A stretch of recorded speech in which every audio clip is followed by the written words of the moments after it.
Ladeira Bausch, o seu podcast sobre dança.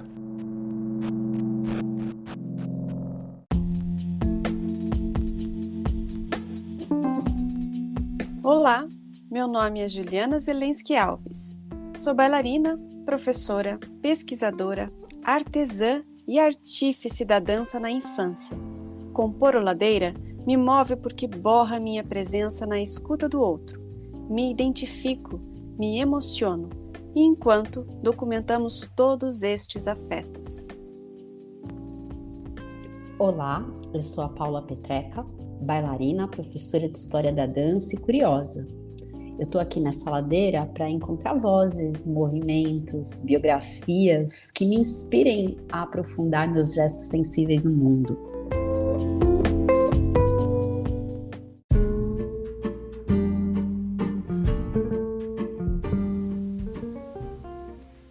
Ladeira Bausch é um encontro semanal para mover pensamentos de corpo. Um podcast que se propõe a horizontalizar a dança na sua vida, para a dança horizontalizar você. Toda segunda-feira, um novo episódio com temas para dar voz a uma dança mais perto de você, contando o que nem sempre vai para a cena, sem glamour e sem mito.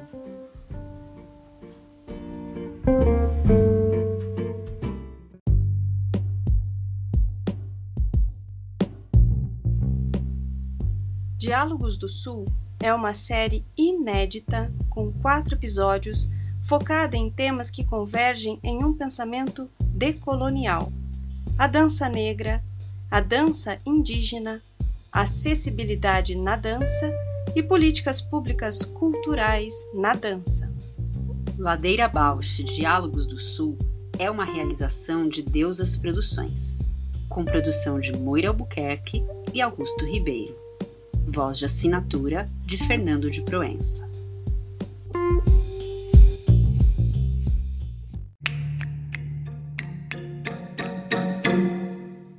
Exato. Estou me sentindo na obsolência hoje, você viu, né? Eu com um monte de coisa aqui ligada, nenhuma funciona. Mas sabe que tá tão perfeito essa situação, eu até, enquanto você estava tentando, comecei a filosofar sozinha, gravando aqui, depois a gente vê como é que ficou. Ai, que maravilha! Porque eu estava vendo, desde que a gente, conversou a última vez, da dificuldade que a gente está tendo de constelar esse encontro hoje, né? Uhum. E a dificuldade, parece que isso tem muito a ver com o que a gente está, trabalhando em relação a esse episódio especialmente. É verdade. E condiz, assim, cruza essa... Tanto é que a gente nem conseguiu fazer o nosso roteirinho, parece que o roteiro está aqui com a gente nesse caos de nós duas em trânsito, nós duas em situações assim, tentando se encaixar, tentando se aproximar, Sim. tentando se conectar, e parece um lugar de tanto de obsolência quanto de desconhecido, assim, né? Porque a coisa avança e você não está junto, não alcança. Ao mesmo tempo você dialoga com aquilo, mas não está, o fone não condiz com o aparelho, o aplicativo não condiz com a atualização. Total, uma metáfora muito de todo esse assunto, né? Verdade. Muito curioso. Eu também fiquei pensando nessas questões todas, né? Eu tava lendo até post que tá rolando aí de um cara meio que explicando o que é o metaverso, né? E aí todo mundo tá achando que o metaverso vai ser um espaço virtual. E não, gente, o metaverso é só uma temporalidade, onde isso que a gente já está vivendo vai ficar muito mais exacerbado, né? A dependência tecnológica, o tempo da nossa vida que a gente está nesse espaço tecnológico. E aí, na hora que eu li aquilo, eu pensei, gente, eu não quero isso, eu quero deletar tudo. Mas aí, também, para ter uma outra existência, tem todo um caminho que também está muito distante, né? Uhum. Agora você falando isso, eu falei, uau, total.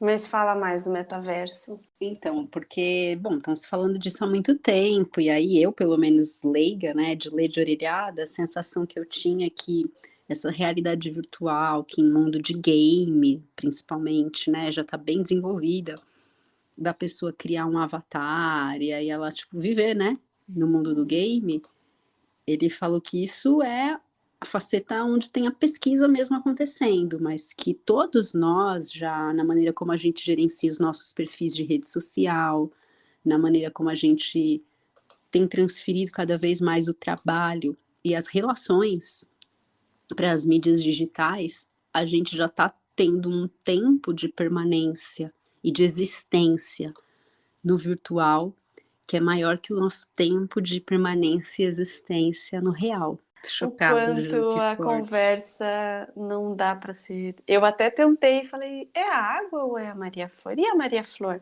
Daí ela desconversou, abaixou o olhar e tal. Falei, a conversa é no simbólico mesmo. Uhum. Funciona mais. Ali, menina, um abismo de aprendizagem nessa fala dela. Nossa, impactou aqui, viu? O que você sente na água, Paula? Eu nem sei O se eu que a comentei. água sente quando você toca nela? Eu nem sei se eu comentei isso com você, que eu tava em viagem, né? E assim, depois de 2 anos isolada em pandemia, para mim voltar para o mundo real tá sendo muito doloroso. E aí, todas as crises de pânico, de ansiedade estão começando a aflorar de novo, né? Já procurei médico, a análise, a psiquiatria, mas nas férias veio esse canal de que tinha muita água perto, né? E toda vez que eu sentia que eu estava entrando no padrão de taquicardia, de respiração acelerada, daquele suor frio, eu entrava no mar. E acho que eu falei isso no programa passado até. E aí, Falou. quando eu entrava no mar, era tipo, é tudo maior, né? Sabe? Não fica nesse lugar interno tão denso, tão difícil. E aí, essa percepção de que as coisas são maiores me acalma. Que se dissipa na qualidade do mar. Eu não sei, eu entrei no mar esses dias e eu tenho muita relação assim, sei lá, é uma relação com o mar assim muito de respeito assim. Ele lá, eu aqui, vamos conversar, vamos dar uma brincar, vamos, mas ok, a hora que começar eu me afasto, é sempre uma coisa muito cautelosa. Tive momentos assim de brincadeira com as crianças, assim, né? O Abel mais velho já dava para brincar de outra coisa. Então a gente ficou dando apelidos para as ondas, categorizando os tipos de ondas, até encontrar a onda mora, a filha, a mãe, e foi dando Que nomes. Assim. lindo! Aí a maior era a Tissu, daí a filha da Tissu, a prima da Tissu. Daí teve umas que foi Tissu, assim, que não deram conta e aí era hora de sair. Aí eles mesmo, tipo, então vamos sair. Agora deu um caldo aqui, vamos. E sempre de frente com o mar, assim, conversando. Era engraçado, porque daí a gente colocava referências, assim, alguém, apelidando algumas pessoas.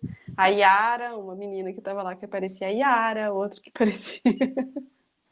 E a gente ia dando nomes, assim, para ter referência, pra gente não avançar muito, porque o mar puxava, né? Uhum. Pra gente não avançar. Então, um lugar de muito lúdico e de brincadeira, assim, ficamos 40 minutos nessas, e as pessoas interagindo com a gente, e a gente lá, tipo, só lutando com o mar, assim. Mas é lindo porque essa conversa também tem um lugar dessa imensidão que é assustador também, né? E aí a conversa acho que aproxima a nossa dimensão pequenina dessa dimensão gigante. E até de saber o que dá conta nos teus limites, né? Aquilo se confronta, tipo, se essa onda ficar maior, eu vou ficar com medo. E se ela me... meu medo é esse. Se eu não dar conta, eu não dou conta das crianças, né? Uhum. E o susto é pior do que respeitar o seu limite. Então, Com certeza. aí fica nesse diálogo entre essa limite, vamos um pouco, tá confortável, vai, piorou, volta. enfrenta, porque tem uma hora que você tem que enfrentar, tem hora que você tem que mergulhar, tem hora que você tem que dar para desafiar. E é muito... Lembrei daquele livro Onda, o livro Onda é da Suzy Lee, a ilustradora da editora Kozak Naif. Você nada bem, Ju? Não, eu não nado bem, sempre tive uma... Quer dizer, agora sim, bato o pé, mas eu não tenho desenvoltura, assim. Uhum. Se a água entra e eu me apavoro, eu não sei me virar. Eu perco a noção de o que é chão, onde está o ar, entende? Eu tava pensando muito nisso também, nessa viagem, assim, né, convivendo com as pessoas que são da cidade mesmo, né, não com os turistas. Tem essas habilidades meio que todo mundo tem que desenvolver, né? Nadar, eu percebi que era algo vital e fundamental para eles. Eu não tenho feito aula de natação faz um tempo, mas sempre gostei muito de nadar. Esse ano eu tava com vontade de fazer mergulho, que é bem diferente de nadar, pelo que eu entendi e tenho conversado. Mas eu fiquei pensando nisso lá, eu fiquei pensando, nossa, ali todo mundo tem esse conceito, né, de que é importante nadar, porque o mar tá ali, pode entrar na casa deles a qualquer momento. Eu nunca fiz aula de natação, então, para mim tem época. Se eu tô familiarizada com a água, legal, faço umas manobras, umas desenvolturas, arrisco um pouquinho mais. Mas se a água está distante da minha rotina, se faz muito tempo e tal, eu fico receosa e demoro para me aproximar, sabe? Né, a minha irmã, ela também tem essa relação, assim. Tanto é que a gente foi andar de barco um dia, e aí eu pulei lá em alto mar, nadei um pouquinho, a namorada dela também, ela não nadou, ela ficou com muito medo, assim. Mas é que não tem, né? A Maria, ela tem uma relação muito forte com o mar, assim, com a praia, desde bem bebezinho, assim, ela vai, sabe, ela olha pro mar com o peito, assim, sabe, peito aberto, ela corre pro mar, assim, sem limites, e ela falou hoje, mãe, então, porque daí eu tive que falar que a gente foi, e ela não foi, que depois eu vou levar ela ficou sentida e tal. Enfim, porque aglomeração é outra idade e ela não ia obedecer tanto, né? Quanto os mais velhos já conseguem respeitar um pouco mais. Ela já vê uma criança, não vai se intimidar e obedecer. Enfim, várias questões. E ela falou, então aí quando a gente for, a gente pega um barco e mergulha no fundo do mar. Eu falei, a gente mergulha. E eu acho que é um pouco isso que você falou, né? Deve ser bem diferente do que praia, né? Uma experiência muito diferente. Não é muito nadar, né? É mergulhar mais mesmo. a gestão da respiração, outras técnicas.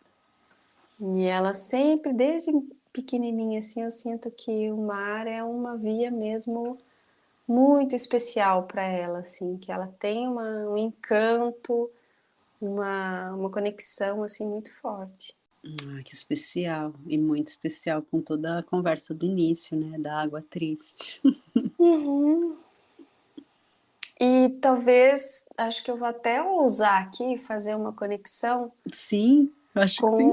Né, com essa falta de comunicação que me abre várias vias para fazer reflexão.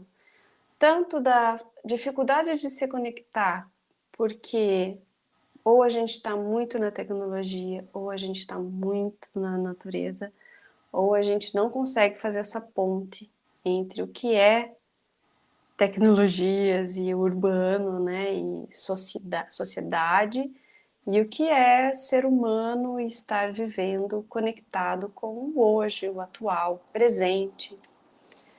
E faz conexão também essa ideia de quando você se conecta com algum elemento, né, da natureza, você busca também conectar a si.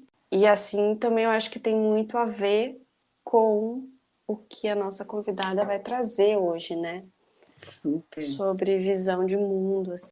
Tem essas leituras que de uns anos para cá foram ficando mais populares e talvez acessíveis, porque eu não tenho memória de ter publicação de autoria de pessoas né, ou de origem mesmo, de alguma etnia indígena, ou realmente profundamente ligadas. Tinha aquela visão muito antropológica, onde o antropólogo visita os lugares e meio que descreve, mas a gente tem aí desde Viveiros de Castro, que trabalha por uma outra linha, e aí aparecendo o protagonismo mesmo, né, das etnias, Davi Copenau, o Ailton Krenak, Daniel Munducuru, tem uma série de leituras que foram me chegando, que foram me aproximando dessa outra maneira, dessas outras maneiras de pensar, de viver, de existir, aonde a floresta é central.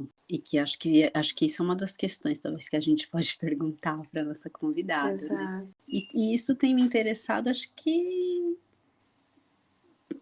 pela própria inquietação também com a condição ambiental, que é um assunto que me preocupa, minha angústia de viver em cidade, sentir que tem um esgotamento nessa forma de vida. E também um pertencimento, né? Porque assim, a vida inteira eu cresci ouvindo que a mãe do meu avô era filha de uma mulher indígena. Olha que louco, né? Filha de indígena? Então ela não era indígena? Pergunta que me faço, né? Então tinha essa tataravó que era indígena e aquela velha história de pega no laço, né? Que é super complexa. Eu tenho também a minha bisavó. Então, é muito louco, né? Aí depois, mais velha, eu fui querer entender mais um pouco sobre isso, e aí procurando, tipo, documento básico, né? Coisa de família, eu fui achando, tipo, certidão de nascimento do meu avô, do meu bisavô. E aí eu fiquei bastante impressionada de ver que elas chamavam Maria, tanto a mãe do meu avô quanto a avó dele, e elas não tinham sobrenome, né? Então eu falei, caramba, eu não sei o nome delas, eu não sei a etnia delas, porque isso tudo foi apagado, elas receberam esse nome cristão. E toda a história que me chegou delas, provavelmente a história que os maridos contaram, né? E aí tem essa camada também que me conecta e que me deixa muito curiosa, querer saber sobre, talvez não só a minha origem, né? Mas sobre a origem dessa terra, né? Esses povos originários. Sim. E eu acho que a minha curiosidade é também em aspectos da dança, né? O quanto que difere. A dança foi ficando na nossa vida como algo paralelo, como algo a fazer, né? Se der eu faço, se não é presente o tempo todo, né? Não está na vida de todo, meio que uma ostentação assim, meio distante, quanto que para essas, imagino, acredito ou suspeito, né, que para povos originários, para os indígenas e dentro dessa cosmovisão, a dança ela é parte essencial do cotidiano, da vivência e de uma integração de si com o espaço, com o outro e com a natureza. Pois é, essas questões me despertam curiosidade e muito não saber. Né? Mesmo a ideia que a gente tem de arte, né? Às vezes a dança, na maneira como a gente lida, aborda, aprende, está muito vinculada a uma ideia de arte, que a gente sabe que não é, né, a única dimensão da dança. Não sei se como essa ideia é presente em outras culturas, se faz sentido até a ideia de arte. Então, eu vou deixar para nossa convidada se apresentar melhor, porque posso ter muitas falhas nessa apresentação, mas eu acho que o que eu gostaria de anunciar, assim, é que o quanto a gente buscou, né? A gente foi criando pontes, conexões, conversando, falando, dialogando, indicações, fazendo pesquisas até que conseguiu alinhar alguém que ouvisse, alguém que respondesse, alinhado ao que a gente estava buscando de conversa, assim.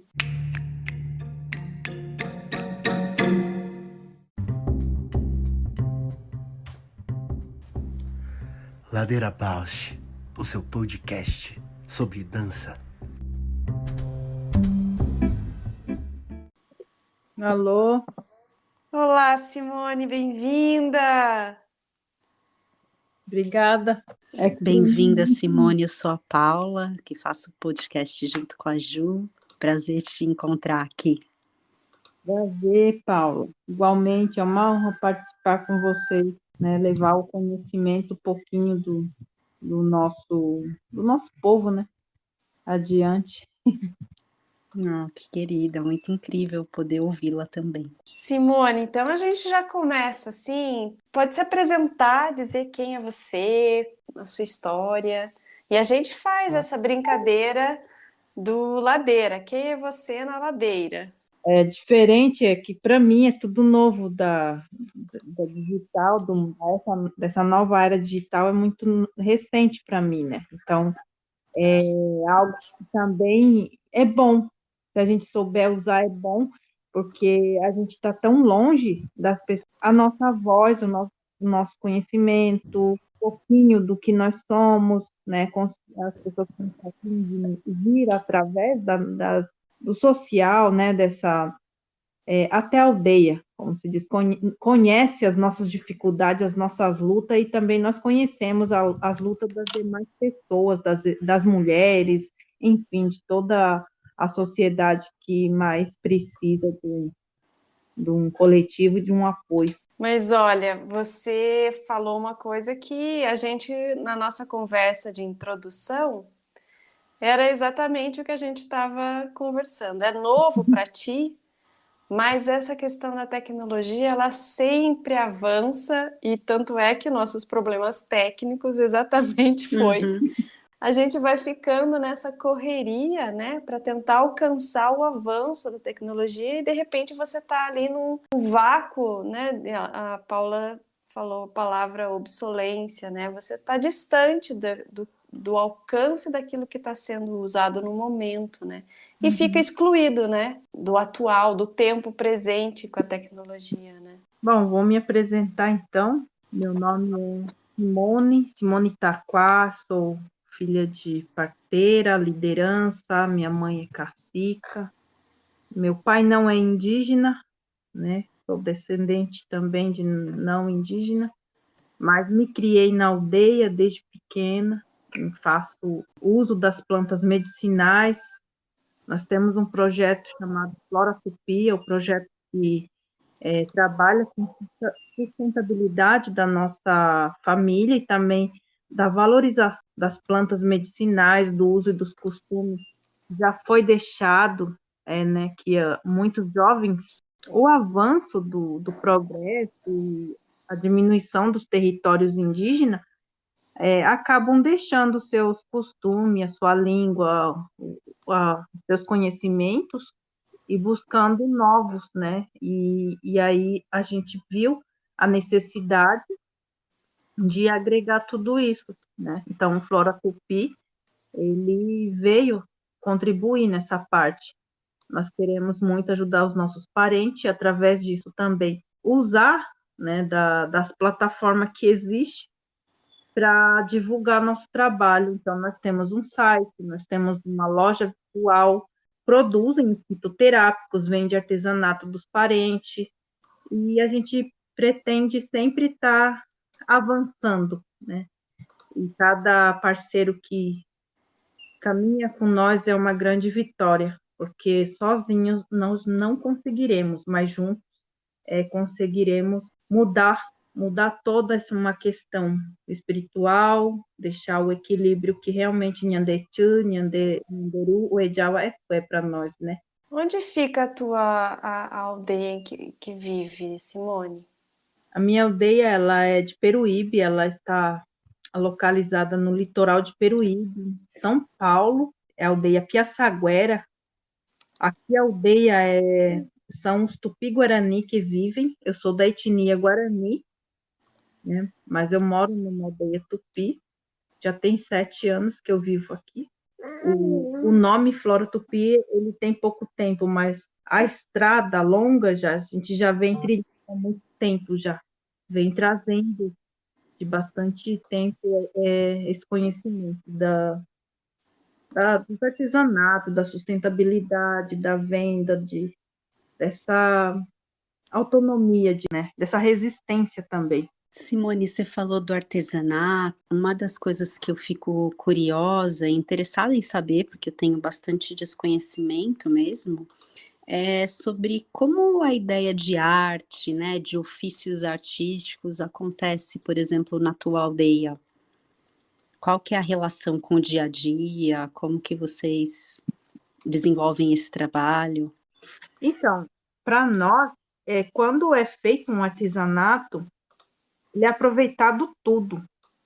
Como, por exemplo, quando algumas pessoas, né, que não conhecem perguntam para a gente, mas vocês usam penas de penas de aves? Só matam? Não só matamos, não fazemos isso. Temos que ter um equilíbrio. Existe tempo para tudo. E tem momentos que a gente não usa, né? A gente não caça, a gente deixa os animais reproduzirem. E a pena, quando a gente usa dos animais, a carne vai ser para te dar o alimento, as unhas, tudo é usado. E a mesma coisa é quando é feito um arco de uma árvore, que também o espinho usa para furar a orelha, a madeira da árvore se usa para fazer o arco, para fazer a flecha, para fazer a ponta da lança. E as folhas se usa muitas vezes para tirar uma fibra, que é a fibra do tucum. Então, tem várias maneiras de fazer o artesanato. E esse artesanato, ele é feito com muito respeito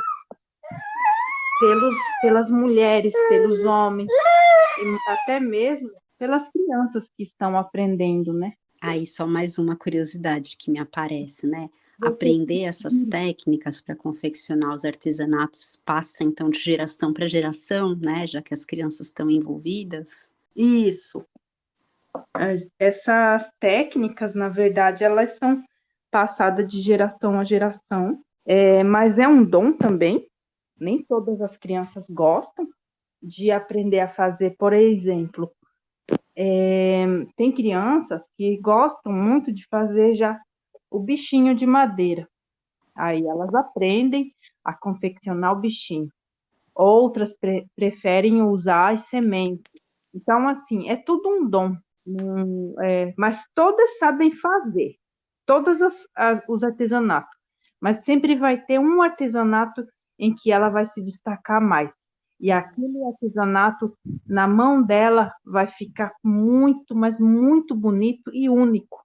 Vai diferenciar das demais, das peças. Assim é todos. Então, assim, eu vou usar minha família. Nós somos em 8 irmãos, né? E eu faço só artesanato. Eu gosto muito de fazer brinco. E a minha produção de artesanato é brinco ou as plantas medicinais. A minha irmã, ela produz somente colares de miçanga. Então, ela faz de todos os tamanhos, de todas as cores. Os meus irmãos, eles só fazem cachimbo. Então, assim, cada um tem um dom mais específico que a arte, ela acaba desenvolvendo, né, na gente. Então, a gente cria aquilo como algo muito prazeroso para a nossa vida, né? E tudo com o tempo, nada a gente não pode fazer correndo ou desesperado.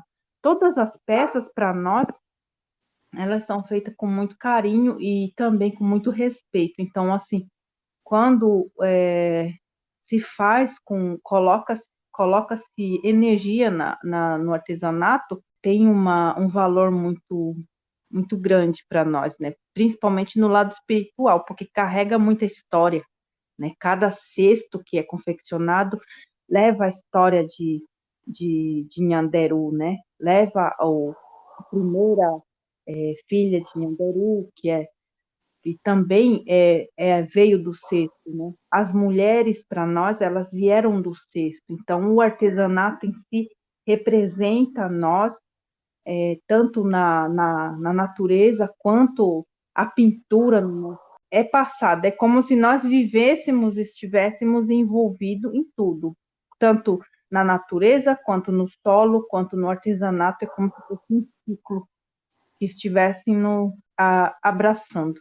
Viajei um pouco para um momento assim que a manualidade, o artesanato, comecei a fazer crochê com a minha tia, irmã da minha mãe, e a primeira coisa que ela me ensinou foi fazer um cesto. E aí eu fiz desde esse primeiro cesto vários cestos.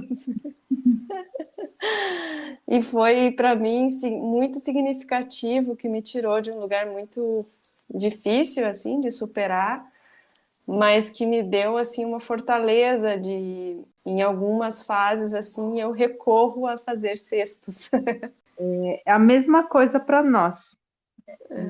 O artesanato, ela tem essa mesma alegria. Uhum. Fazer parte do nosso dia a dia como algo que irá, por exemplo, nós usamos muito para uso doméstico, né? Mandioca, colocar fruta. Então, existe cada cesto tem o seu para que ele serve, né? Dentro da casa. Aí a gente faz esse artesanato. Normalmente, antigamente, usava muito o arco e flecha para caça, né? Só que hoje em dia não é tão usado essa arma, então é mais um enfeite para proteção. E você falou muito do artesanato presente, né, como o alimento, né, como a nutrição do dia a dia, como presente, né, na vida de vocês, assim. E a dança, hein, Simone? Como é que é para vocês? A dança.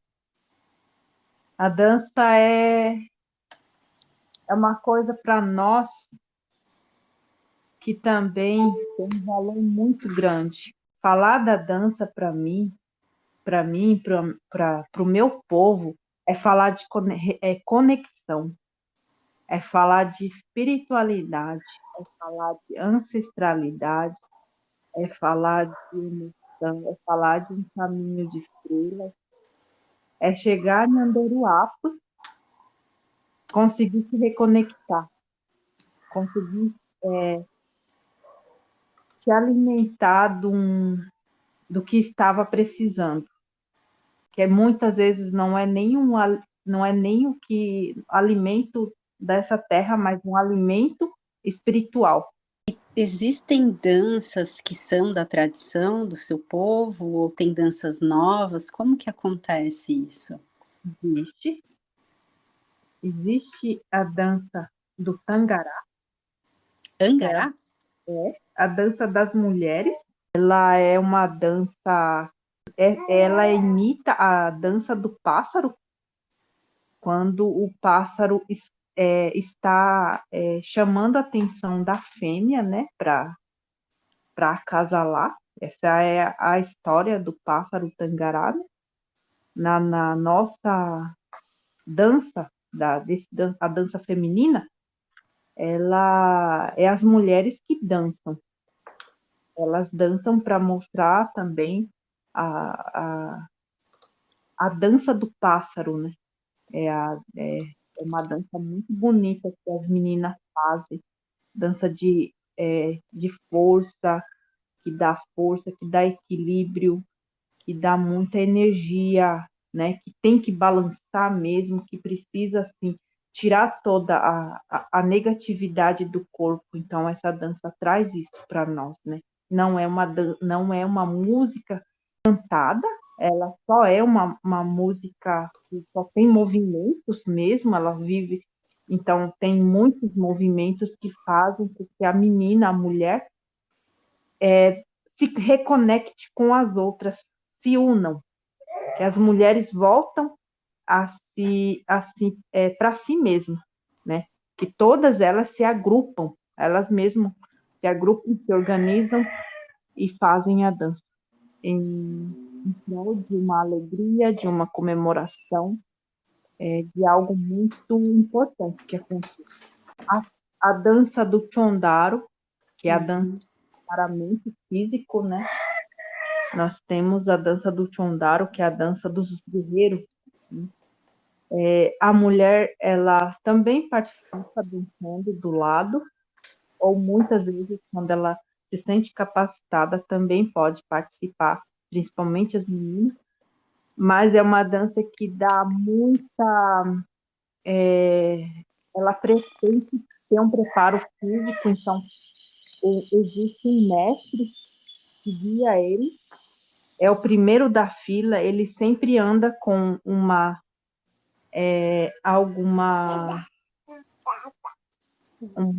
vara, algo na mão para que ele dê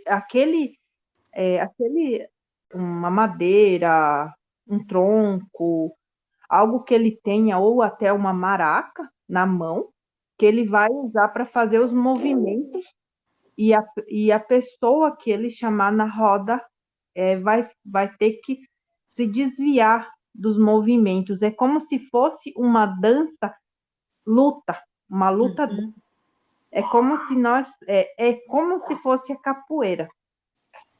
Então é uma dança que dá muito movimento para se desviar, muito preparo, tem que ter preparo físico e também prepara os meninos, os chondaros, precisa estar com o corpo físico bom para essa dança, né? Então, além disso, também a gente visa muito a saúde, né?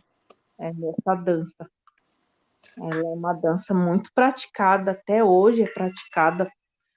Essas duas danças fazem muito ainda, o tangará e também a dança do chondaro. Simone, eu tenho uma curiosidade. Elas são danças mais ritualísticas, elas são práticas, porque eu fico pensando como que eu acesso, como que elas podem ser vistas ou de repente ensinadas e praticadas, vividas, experienciadas numa escola, por exemplo. Essas danças podem ser praticadas, são danças que são vividas também. Muitos conhecem essa dança sempre quando as crianças que visitam as aldeias, é muito comum apresentar a dança do chondaro para elas, porque é uma dança que as crianças gostam bastante por causa do movimento que o mestre que está na frente faz. Ela tem que ou se abaixar, ou precisa pular, ou precisa se desviar. Então, é uma dança que pode ser praticada, ela também é só tocada, né? E aí, qualquer pessoa pode fazer essa dança. Todos podem. Mas existe danças também, né? Mais espiritualistas, né? Mais lado espiritual. Essa dança já não é feito em qualquer lugar. Essa dança do chondaro e do tangará, ela já pode ser feito até aqui em fora de casa. Você pode fazer num salão, você pode levar num espaço, você pode apresentá-la. Ela pode ser vista, pode ser praticada, pode ser explicada.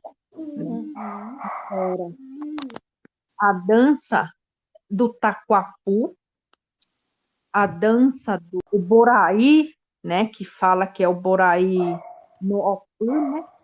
E aí é só lá na casa de reza que é praticado, né? É muito difícil mulheres levar o taquapu para dançar em alguns lugares. Pode ser que levem, né? Mas o taquapu, ele é só tocado dentro da casa de reza. O taquapu é uma taquara, ou bambu, ele já é mais grosso, e ele faz o som igual de tambor quando a gente no chão. E todas batem no mesmo ritmo. E ainda existe a música que não é cantada, mas simplesmente é um cântico que para nós é um cântico espiritual. Então, assim, se eleva muito a voz, né, para Nhanderu. Nós sempre falamos que essa música é como se nossa conexão com Nhanderu ficasse muito forte. É como se ele estivesse nos ouvindo através dessa desse coletivo de voz e dessa dança de Taquapu, o Nhanderu olhasse para nós e se voltasse a alguma causa que está nos assolando aqui nesse Urupá, né, nessa terra, que às vezes a gente passa despercebido por muitas coisas ruins, né, muitas coisas negativas, como às vezes não chove, daí a gente recorre a Nhanderu para que ele possa nos orientar em relação à chuva, a plantio, a sementes. Então, até hoje é uma prática do meu povo, né? Então, é por isso que se fala, né, do taquapu. Taquapu é um instrumento que só as mulheres usam, e existe o instrumento dos meninos, que é aquele que eles tocam, né, no Opuguá. Então, igual duas madeiras, é diferente os instrumentos. É a primeira vez que a gente está tentando explicar como é. Muitos sentem, quando vai na casa de reza, eles aprendem. E aí, quando eles ganham o nome, que eles fazem parte da nossa comunidade, ganham o nome indígena da nossa aldeia, eles começam a entender uma coisa que muitas vezes não é explicado nesse mundo, mas que é apenas respeitado e ouvido. E aí você começa a seguir um fluxo. É se você pensasse assim, por que essa árvore cresceu aqui? Por que esse rio ele passa por aqui? Tudo por quê, mas tudo existe. Porque ele deve estar ali. Nhanderu pensou daquele jeito, e a gente tem que deixar as coisas fluírem como elas são. Então, a gente sempre segue o universo, né? Nós lemos o tempo, nós observamos, nós temos que sempre estar olhando para as coisas que está em nosso redor. O que eles nos dizem. E a música, ela é assim para nós também. Sim. Você, nos melhores cenários, assim, né, dessa luta da visibilidade, de expandir a arte, o artesanato, a cultura, né, indígena, como seria, né, para tornar acessível, como seriam as políticas públicas mais voltadas para suprir isso, para se aproximar, né, das necessidades, demandas, como que seria? Existe já pessoas ou projetos ou políticas públicas para isso, ou movimentos, né, nessa direção? Como que funciona isso? Que esse episódio vai integrar, ele é um projeto que a gente está falando sobre acessibilidade na dança, sobre políticas públicas, sobre danças afro-brasileiras e africanas e sobre danças indígenas ou danças dentro de povos originários. A visibilidade indígena, ela cresceu bastante, né? Realmente, eu cresci numa aldeia, eu achava que nosso mundo era aquele, né? Quando eu fui perceber que existe um outro mundo diferente, que no caso seria a cidade, as organizações, a sua sociedade em si. E aí eu achei bem interessante que agora a visibilidade indígena ela está sendo vista através das redes sociais. Isso é muito bom, né? Mas o que eu volto a sempre na tecla, né? Eu acho que a educação começa pelos pequenos, pelas crianças, porque nas crianças não tem preconceito, não tem a separação, não tem aquela diferença, né? Então, se na escola ensinar essa igualdade, a empatia, o amor. Eu falo dos povos indígenas, mas não são só os povos indígenas que sofrem, né? A gente vê muito, muito preconceito da sociedade, né? Elas sofrem demais. Então, a gente precisa mudar esse cenário, e eu acho que começa pelas crianças, né? Ensinar a valorizar, a respeitar, a cuidar, a trabalhar como um todo, né? O coletivo. Então, na minha visão, eu acho que começa dentro da escola, desde do pré até o ensino médio. Né?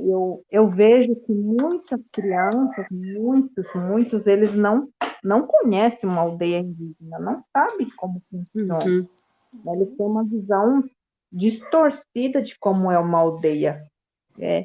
Eu percebo isso, eu moro muito próximo de uma cidade, eu não moro longe da cidade, e muitos não conhecem indígena, mesmo sabendo que aqui tem uma aldeia muito antiga, muitas crianças não sabem. E aí quando vai crescendo, e aí acaba existindo esse preconceito, né? Mas muitas vezes nem é culpa da sociedade, mas sim é culpa do sistema não ensinar para elas a diferença da cultura, né? Como que é a língua, né?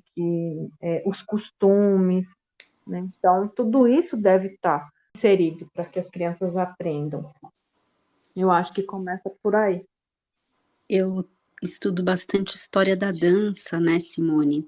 Olhando a história da dança no Brasil, assim, desde o século passado, tem muito pesquisador que vai ou visitar ou conhecer aldeias indígenas, aí registra as danças, escreve sobre as danças, e algumas danças, o Shondaro mesmo que você citou, muitas vezes chegam dentro de escolas de dança formais, mas eu sinto falta de ter professores de etnias ligados à causa indígena ensinando essas danças. E aí, quando você fala isso do papel da escola, a minha pergunta para você é se você acha que é possível um pesquisador que não é necessariamente ligado às etnias fazer esse trabalho de divulgação, ou se o ideal era que realmente houvesse essa inclusão de pessoas de etnias ligadas à causa indígena nas instituições. Nós sempre deixamos bem claro que nós queremos andar juntos, né? Nós não estamos aqui para falar que não, que a pessoa está se apropriando ou não. Não. Eu acho que isso é uma honra para nós.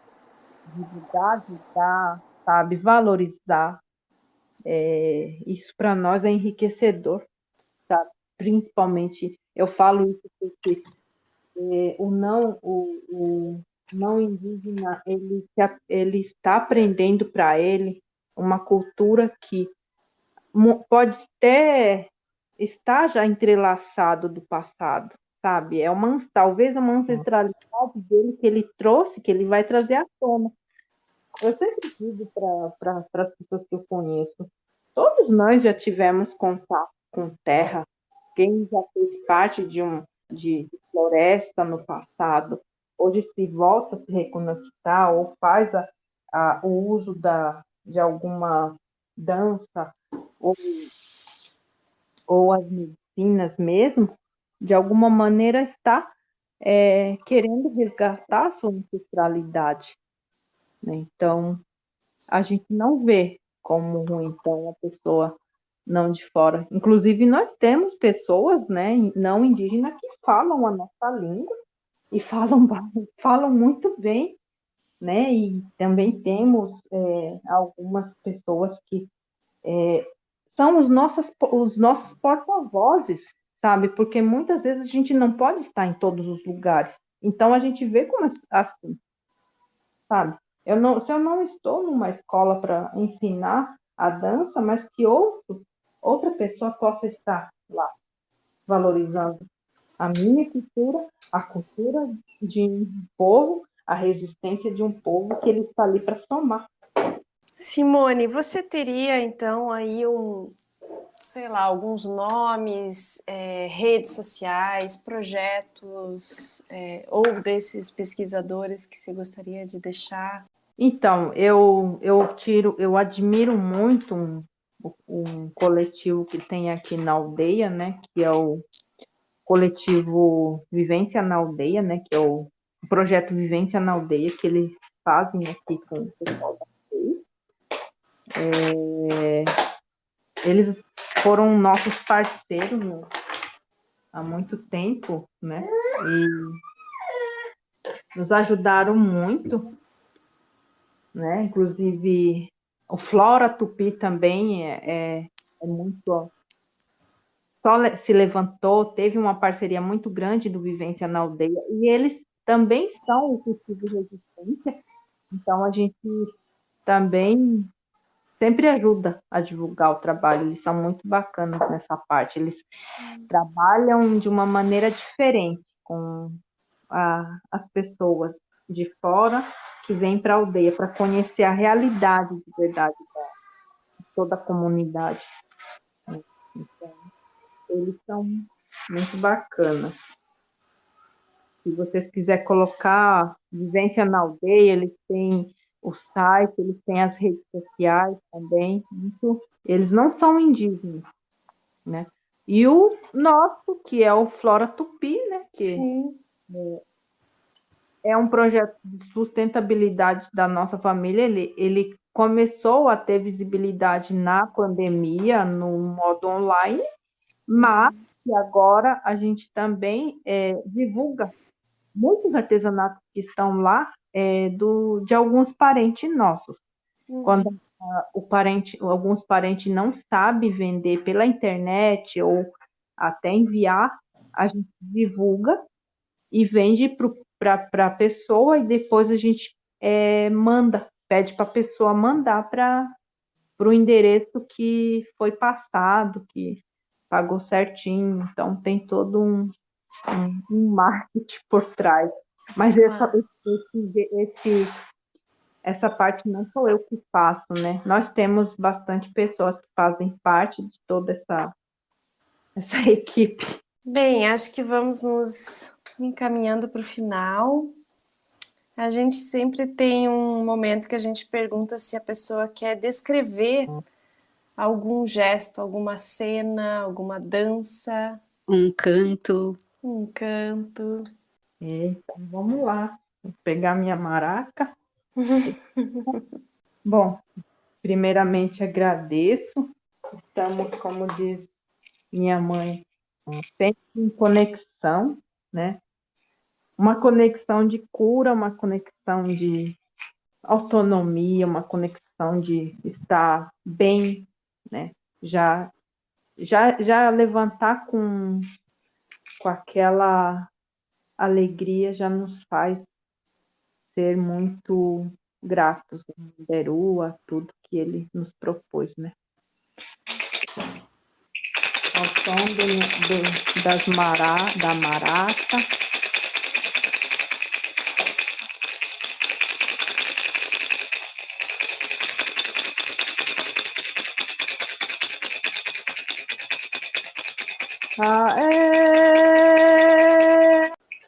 Catui marangatu.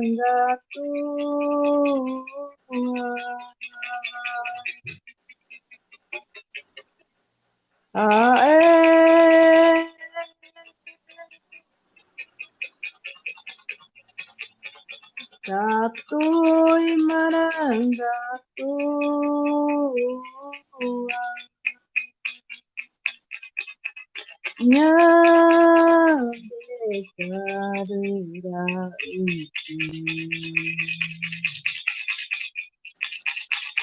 Avete katu nyanderu nyandeku koe ara corente picavete. Gratidão. Gratidão. Muito, muito, muito obrigada.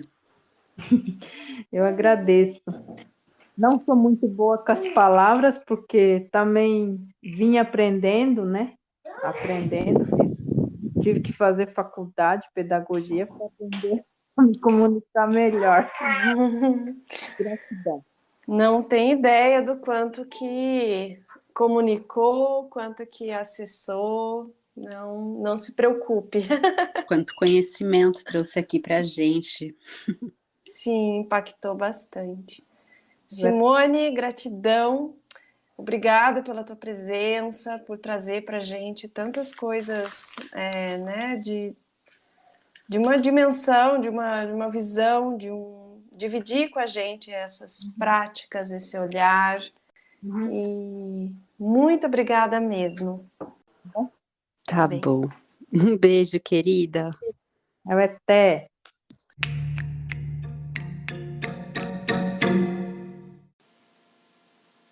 Projeto realizado com recursos do Programa de Apoio a Incentivo à Cultura, Fundação Cultural de Curitiba e da Prefeitura Municipal de Curitiba.